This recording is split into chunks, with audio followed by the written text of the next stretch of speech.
Hey, welcome to another episode of Blast Off Mondays. I'm Miles at Tactical Hyve, and I'm here with Coach. And today we are going to shoot ceramic tile once again, but this time with a different round of 300 Blackout, and this is 147 grain, supersonic. Supersonic. And this is a 12-inch barrel with 4 inches of compensator on the end.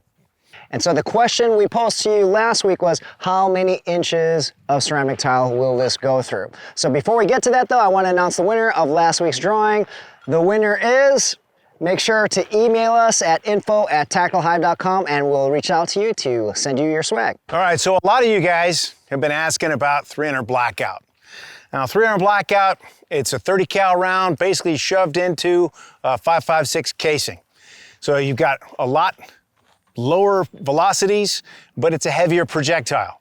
Now the 147 grain we're shooting today is supersonic, but once you get over 200, 220, you go subsonic at that point. All right, so today's gonna be the supersonic version. The barrel I'm shooting at is 12 inches long with 4 inches of pinion welded linear compensator on the end, which makes this a rifle. Common size for, 300 Blackout. Now, and honestly, people ask me, well, hey, 300 Blackout, why is it good?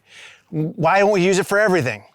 Well, 300 Blackout, because it's going slower and is a heavier projectile, it works really well for short distances and keeping things quiet. If you want to go subsonic, you want a big heavy projectile. If you want to go 5.56 subsonic, you might as well shoot 22 long rifle at them. Okay, it's honestly, the only subsonic I know of in 5.56 is dirty. And you'll jam your gun after a magazine. It's not good stuff. This is kind of designed to that, but it's not better than 5.56. It just has its specific purpose.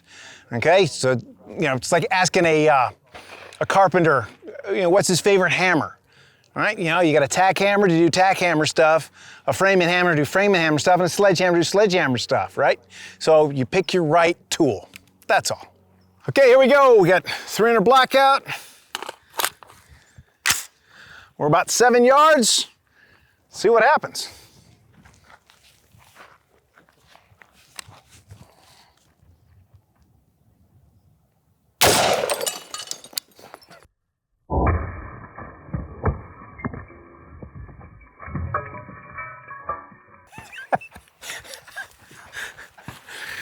And we're clear. All right, we're back over here at the ceramic tiles, and what we can see right now with our naked eye, we're not looking for the bullet just yet, is that it has penetrated through 3.5 inches of ceramic tile, and the rest of the tiles, the rest of the 3.5 inches, it did break through probably half of that, but it definitely didn't penetrate. So it was just the impact that broke the tiles here in the back. Yeah, so we're gonna start digging around, see if we can find that round. Man, yeah, we can. This ceramic is pretty rough on lead. I'm not even seeing fragments. Earlier I did see something shiny, but like a little fragment, but that's about it. Well, doesn't seem like we can find it.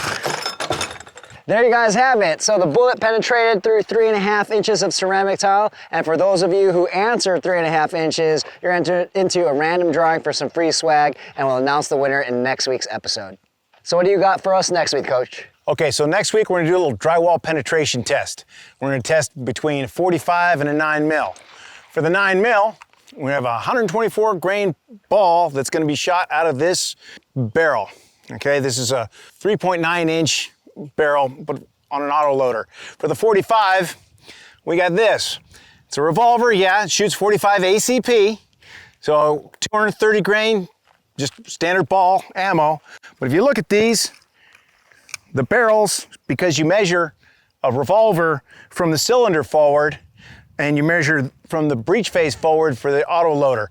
So we've got about the same amount of barrel, so it should be pretty close. I mean, what the hell, we're not scientists.